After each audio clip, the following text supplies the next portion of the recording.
Ezrat ce Shabbat, on va lire la paracha de Matot. Premier verset.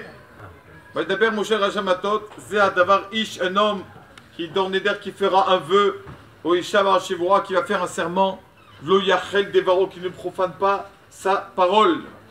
Kechol Ayote Mipiv, c'est ce qui est sorti de sa bouche, doit se réaliser. Donc on sait que malheureusement on ne fait pas trop attention à ça, à notre bouche. Mais il faut savoir qu'une personne, bon, quand il fait un vœu, c'est sûr qu'il doit accomplir sa parole, mais aussi une personne qui ne profane pas le Yachal Devaro. Fais attention à ta parole, ne sors pas des choses profanes, des paroles que tu ne devrais pas sortir. Pourquoi?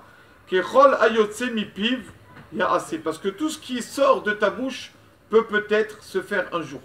Donc combien une personne doit faire attention à ce qu'il dit, même en rigolant, des malédictions, des choses comme ça. Là, il faut faire attention sur lui ou n'importe qui, pas que sur lui personnellement. Il y a une histoire qui raconte ici un rave. Le monsieur avec qui s'est passé l'histoire, il a demandé de répandre cette histoire. Comme ça, les gens apprendront à faire attention à leur bouche.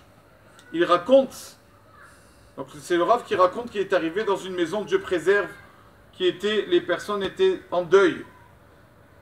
La famille avait perdu, Lohaleno avait perdu un enfant d'1 an, 12 mois. Ils ont perdu leur bébé. Et donc, qu'est-ce qu'on peut dire des gens comme ça? On ne peut rien dire. Et le Rav, il dit rien. On sait qu'on arrive dans une maison d'endeuillé, on ne doit pas parler avant que l'endeuillé parle. Il faut que d'abord lui parle. Sinon, on ne doit pas parler en premier. C'est l'endeuillé qui doit parler. Et donc, il y a l'endeuillé qui dit au Rav, Rabbi, il faut que je vous raconte quelque chose. Il lui a dit quoi? Il lui a dit, quand on était jeunes, moi et mon frère, on prenait la route pour aller de la yeshiva à la maison, on prenait ce qu'on appelle un shirout. Shirout, c'est un taxi avec 10 personnes. Hein? Commun, taxi commun. Dès qu'il se remplit, il y a 10 personnes. Allez, ça y est, il s'en va Il n'y a pas d'horaire, il s'en va, le chauffeur, il s'en va. Et donc on faisait comme ça tout le temps. Et une fois, on était pressé. Et il manquait 2 personnes dans le taxi commun, dans le shirout. On était moi et mon frère, on devait aller à la yeshiva. Et j'ai dit au chauffeur, allez, on est pressé et tout. Le chauffeur, il dit, écoute, calme-toi, parle-moi gentiment.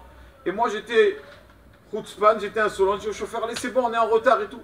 Et le chauffeur qui m'a dit, écoute, j'ai déjà eu assez de peine dans ma vie, j'ai perdu un fils dans ma vie. Et il dit, moi, j'étais jeune. Comme ça, le monsieur endeuillé qui raconte au Rav, il a dit, j'ai dit au chauffeur, et alors, moi aussi, j'ai perdu un fils dans ma vie. Comme ça. Il a dit comme ça. Il a dit, Rabbi, je l'ai dit comme ça, j'étais jeune, j'étais ni marié, ni enfant, ni rien du tout.